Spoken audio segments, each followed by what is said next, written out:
Federal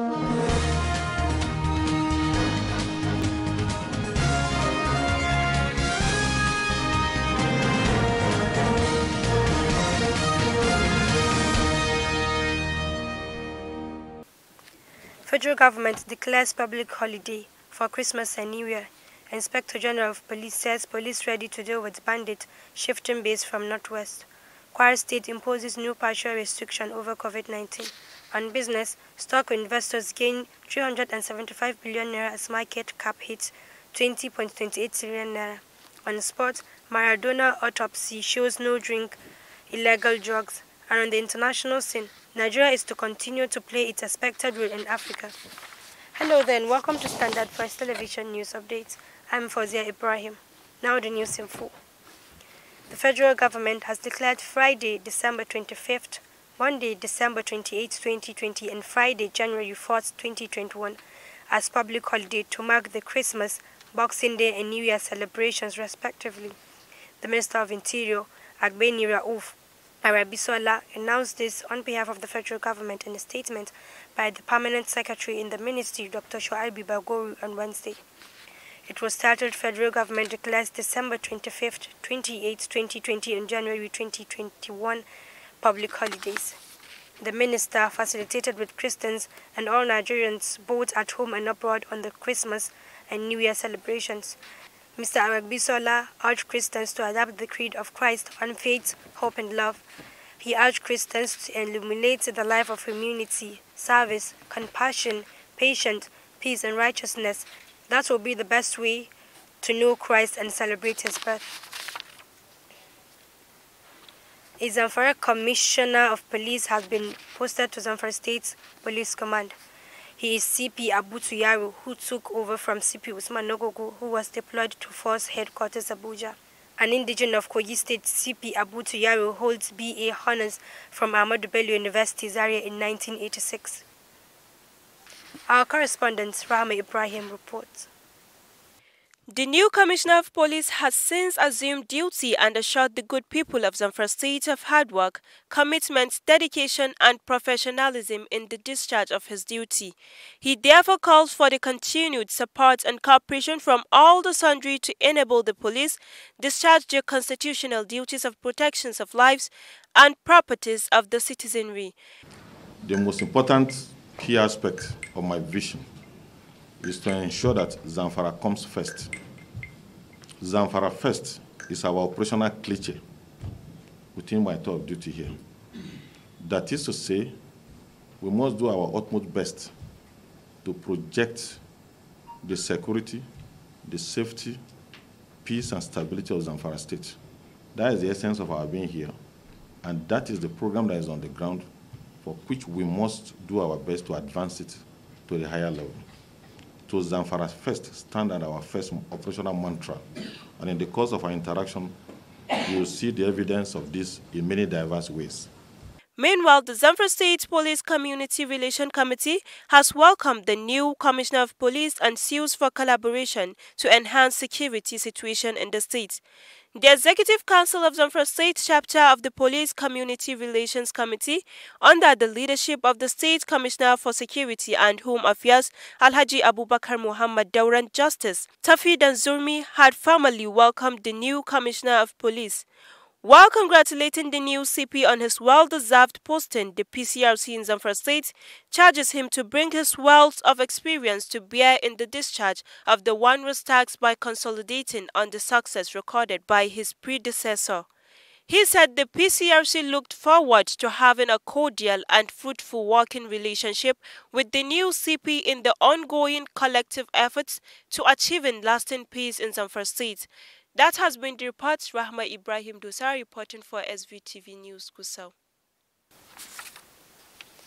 Governor Bello Matawale of Zamfara State and his administration would partner with the coalition of northern groups in the area of good governance, peace and security. The governor stated this yesterday when he received the leadership of the coalition of northern group led by the chairman of Board of Trustees of the organization, Malam Munastoru Ashur Sharif, who paid him a courtesy visit at Zamfara State Government Liaison Office, Maitama, Abuja. In a statement signed by the Press Secretary, Government House, Alhaji Jamilu Ilyasu, Governor Matawalle promised to partner with the group as it always agitated for good governance, natural unity and peaceful living in the country. Our correspondent, Sumaya Ibrahim, reports. Governor Matawalle told the NGO that Zamfara State was moving fast to the people's dreams in the restoration of lost glory and ensuring the most peaceful state in Nigeria. The Shetiman Sokoto remarked that Zamfara State was one of the most peaceful states in Nigeria since its creation, but was eclipsed in the last 8 years when it turned into a nightmare as a result of armed banditry, kidnappings, cattle rustling and other violent criminal activities. He further explained that with the coming of his administration in May 2019, he initiated peace dialogue with the bandits on how best to ensure that the state returns its good name as the most peaceful state and to ensure that people of the state appreciate the importance of living in peace and harmony. The governor, who briefed members of the organization on the way and manner he restored the lost glory of the state into peaceful and harmonious state, said no amount of pressure or discouragement can deter him from doing everything humanly possible to slavery the people of the state from the menace of banditry, kidnappings and other violent crimes in all parts of the state and even beyond. Earlier, the chairman of the Board of Trustees on the Coalition of the Northern Groups, Nastura Ashir Sharif, who spoke through the spokesman of the organization, Comrade Abdulaziz Suleiman, said the group found it necessary to visit the governor in order to appreciate what he is doing in ensuring the peace region in the Zamfara State and the North in general. We are in full support of any move that would pave way for meaningful engagements with both the offenders and the offended, if that would lead to lasting peace and stability. The CNG hereby extends its willingness to partner with you and your government in the search for complete disarmament, final demobilization, and total reintegration everywhere. He said the organization has fully recognized Governor Matawalle's statements-like effort in facilitating the release of the school's children abducted from GSSS Kankara of Katsina State, in addition to his previous initiatives aimed at restoring public safety and law and order in the last 2 years. This follows the general conviction that the early release of the Kankara students was solely as a result of your singular effort of applying the Zamfara model, which must be replicated in all the remaining states. We thus wish to encourage Your Excellency never to be deterred from the pursuit of this objective, which has been working in Zamfara, despite and in spite of the level of sabotage against it. Sumaya Ibrahim reporting for Svtv News, Gusau. In a bid to ensure an accident-free Christmas and New Year celebrations, the Zone Race 12 of the Federal Road Safety Co. FRSC, comprising Bauchi, Borno and Yobe State, has deployed 1,300 personnel on all federal roads in the affected state. This is as the Co warned motorists fleeing federal roads in the zone to adhere to all traffic regulations, especially in the area of overspeeding, overloading and night travels. Zonal Commander Officer, Zone 12 Assistant Co-Marshal ACM Rutomi Adeyele announced this while speaking with journalists at the FRSC Zonal Headquarters Bauchi on the safety arrangements put in place by the Co during the festival. Mr. Adeyele said that the Co has launched Operation Zone Program for the Yuletide as directed by the headquarters, which started on December 15, 2020 to end on January 15, 2020. He explained that it is an annual program that the FRSC engage in order to ensure that there are safer motoring period during the Yuletide. The Nigerian Police Force says it is ready to deal decisively with the bandits and other insurgents trying to shift base from the epicenter of the northwest to other parts of the country by restructuring its operational tactics. The Inspector General of Police, Muhammad Adamu, said this while addressing officers and men of the Katsina State Police Command during a strategic operational meeting. He said the police, who are saddled with the responsibility of maintaining the eternal security of the nation, is equal to the task. The Inspector General of Police, Muhammad Adamu, noted that the police will not fold its arms and allow bandits or other criminal elements to take over the nation, as witnessed in the recent kidnap and rescue of the 344 students of Government Science Secondary School, Ankara. IGP Adamu also added that to ensure the police live up to its tasks in the face of the recent rise in different crimes and criminalities, it has resolved to partner with other relevant players in the security sector of Katsina State to redefine its strategy. Meanwhile, suspected bandits had on Monday night abducted the village head of Karigar Malamai in the Musa local government area of Katsina State alongside 15 others. A resident of the village said that the gunmen in their numbers stormed the village around midnight on Monday and operated for several hours, after which they left with the victims.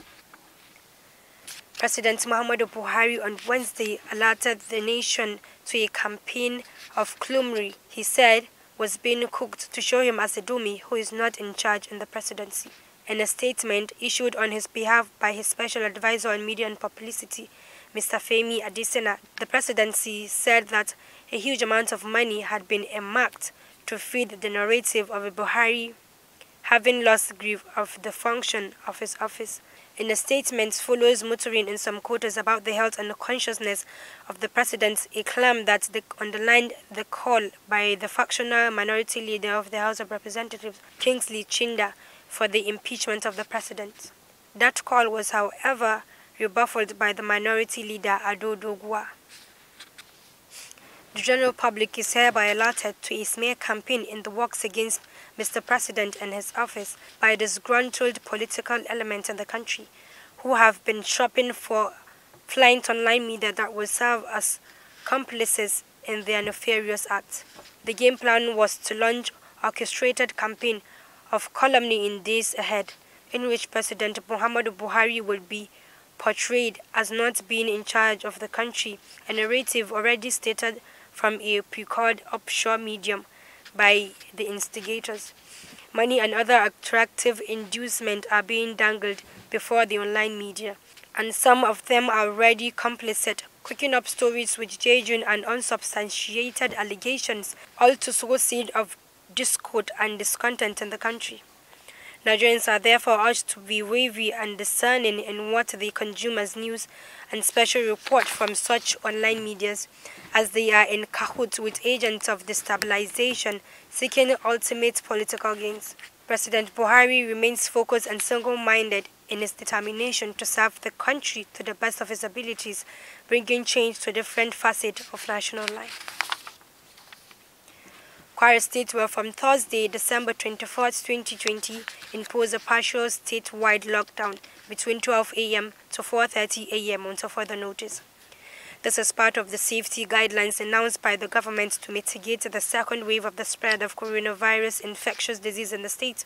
Civil servants are to work from their home with only essential workers, especially in the health sector, exempted, while virtual meetings are encouraged.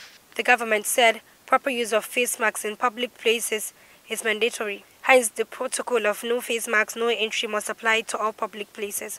According to the Chief Press Secretary to the Governor, Rafiu Ajakeye, concert, carnivals, clubbing are not allowed until further notice. Borno State Governor Professor Babagana Umar Zulum on Wednesday presided over the swearing-in of 27 elected chairmen of local government areas, among them 2 university professors and PhD holders, raising the standard of leadership at local government levels. The 2 professors include Adamu Aloma, a professor of banking and finance, also former dean at the Faculty of Management Science in University of Maiduguri, who took oath to become chairman of Tambua local government area, and Ibrahim Bukar, a professor of education, also from UNUMAID, sworn in as chairman of Gwaza local government area. Both professors took part in the state-wide local government chairmanship and councillorship election held on November 28, which the APC won with landslides. Also sworn in was a PhD holder, Dr. Ali Lawan Yaumi, from Magumeri, alongside other holders of postgraduate and first degrees, as well as experienced grassroots politicians with capacity for public service delivery. There is an indication that an attempt to crack operatives for the Nigerian Customs Service to intercept smuggled rice at Ayetore in Ogun State resulted in a melee, during which customs allegedly killed 1 person and in reprisal had 3 of its officers severely wounded. The smugglers' account, though stretchy, it maintained that the operatives swooped on them, creating a pandemonium during which a stray bullet killed an innocent person. They added that it was the community who attacked the officers in anger, during which 3 officers were wounded before they called for reinforcement.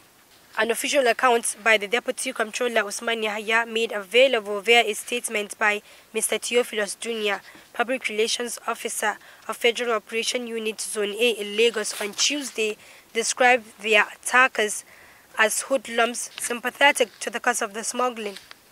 I'll be taking you to our business and sport decks, but before then, we'll be going on a short break. Stay tuned.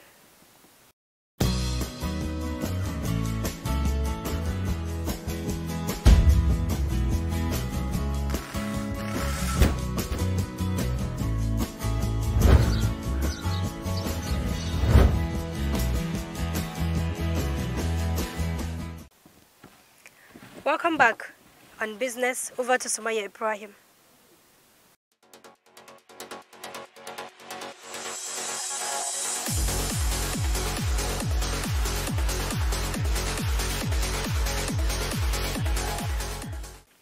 Hello, welcome to Business Desk. Transaction in the equity market on Wednesday sustained bullish rally as the Nigerian stock market all-share index appreciated by 2.40%. The market breadth closed positive with 26 gainers against 7 losers.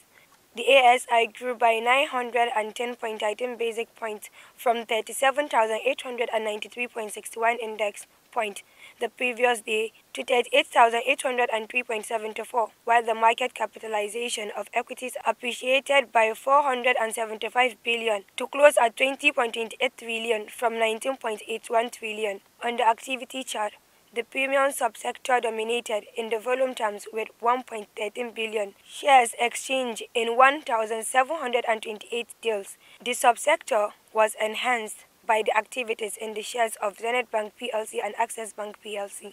The insurance subsector was boosted by the activities on the shares of Veritas Capital plc and AXA Mansard plc, followed with 155.96 million units traded in 287 deals.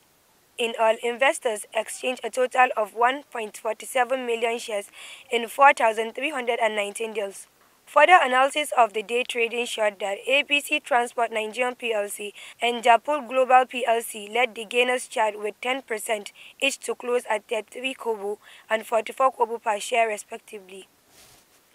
Airtel Africa plc followed with 9.99% to close at 851.80 per share, while Eternal plc rose by 9.98% to close at 4.96 per share. On the other hand, FCMB plc led the losers chart with a drop of 3.97% to close at 2.90 per share.